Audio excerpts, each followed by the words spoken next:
फरमाते हैं कि मैं ना मजदूर लेने गया, बगदाद के चौक में मजदूर बैठे होते थे, तो मेरी उन मजदूरों में से ना एक नौजवान बच्चे पे नजर पड़ी। बड़ा कमजोर सा वजूद था, लेकिन चेहरे पर इबादत का निशान था। माथा बताता था कि नमाज का बड़ा ख्याल रखता है। मैं उसके करीब गया। चेहरे भी बड़ा कुछ बताते हैं ना, चेहरों में भी बड़ी रानाई होती है। फरमाते मैं करीब गया, मैंने उसको कहा बेटे मजदूरी करोगे? तो कहने लगा मजदूरों में बैठा हूं तो हुजूर मजदूरी के लिए ही तो बैठा हूं। तो मैंने कहा कि चलो फिर। कहने लगा नहीं मेरी कुछ शर्तें।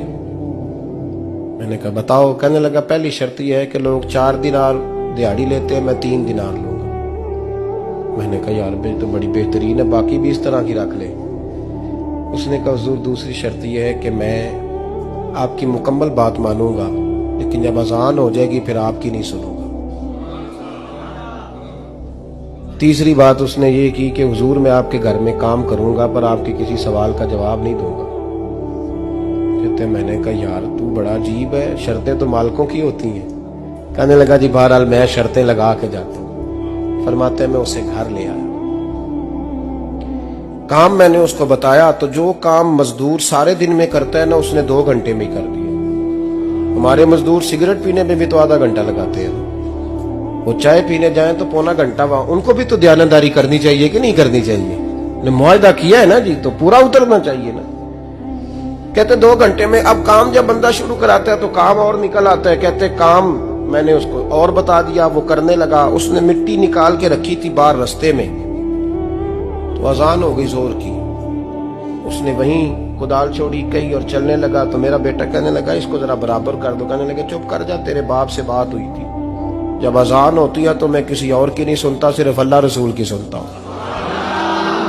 कहते मस्जिद चला गया, नमाज पढ़ के आया तो दोपहर का वक्त था। मेरी बीबी कहने लगी इसको को खाना खा ले। कहते हमने कहा खाना खा लो, तो कहने लगा मैंने रोजा रखा, रमजान भी नहीं था, नफली रोजा रखा हुआ। फरमाते हैं शाम हुई, मैंने 3 दिनार दिए। तो मैंने कहा तेरा नाम क्या है? कहने लगा मैंने आपसे कहा था मैं किसी सवाल का जवाब नहीं दूंगा।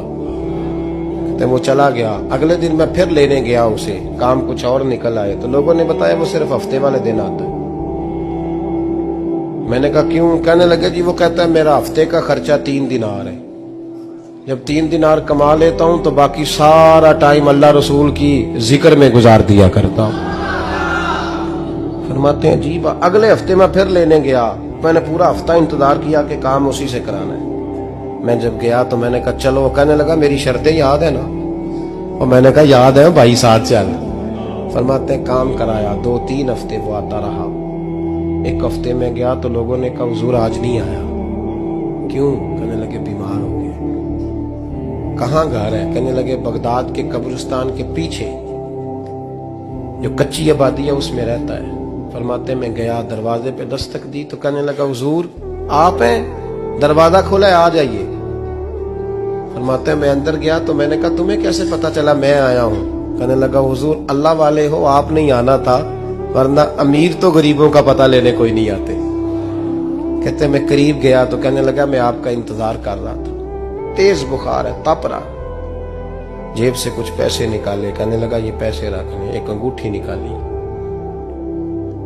कहने लगा हुजूर आज रात को मेरा इंतकाल हो जाएगा, इन पैसों का कफन खरीद के सुबह जनाजा पढ़ के मुझे दफन कर देना, और जब दफन करो तो ये अंगूठी लेके असर के बाद हारून रशीद के पास जाना। आप उसे कहना मैंने मिलना है पर वो आपको टाइम नहीं देगा। आप उसको आवाज दीजिएगा कि तेरी एक अमानत है मेरे पास। फिर वो आपसे मिलेगा तो अंगूठी दे दे, फिर आप मेरी तरफ से फारिग हैं। हजरत फरमाने लगे तेरा नाम? और कहने लगा हुजूर वक्त थोड़ा है, आज रात मैंने जाना है, बड़ी लंबी माफी मांगनी है रब करीम से, अगर मुनासिब समझे तो मुझे अपने रब से तन्हाई कर दे।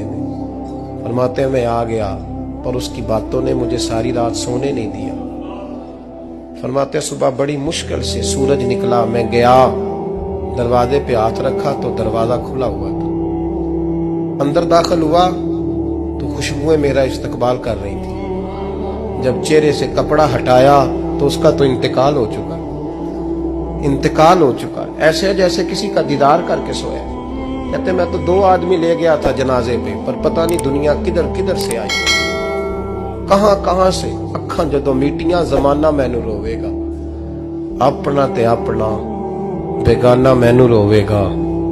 फरमाते हैं मैं तो 2 बंदे ले गया था, पर पता नहीं मखलूक कहां कहां से आई। जनाजा पड़ा, दफन किया।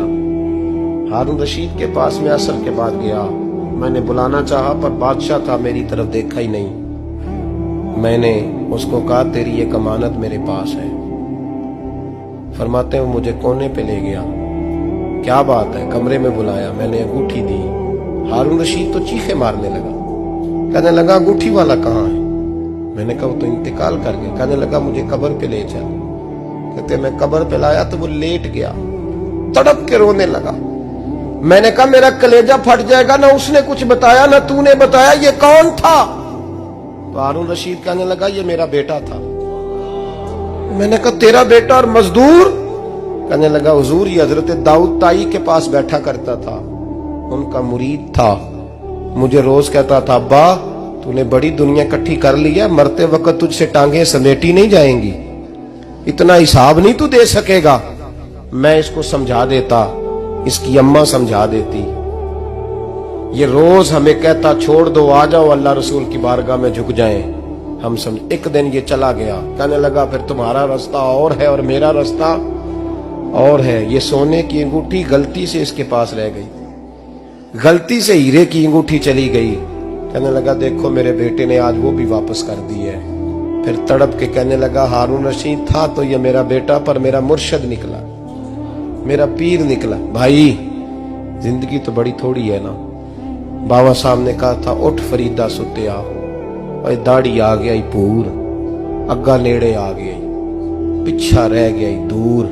उठ फरीदा सुत्या खलकत वेखन जा, मते कोई मिल जाई बख्शिया ते तू ही बख्शिया जा। उठ फरीदा सुत्या झाड़ू दे मसीत, तू सुते रब जागदा, तेरी डाडे नाल परीत। मेरा रब हमें भी अपनी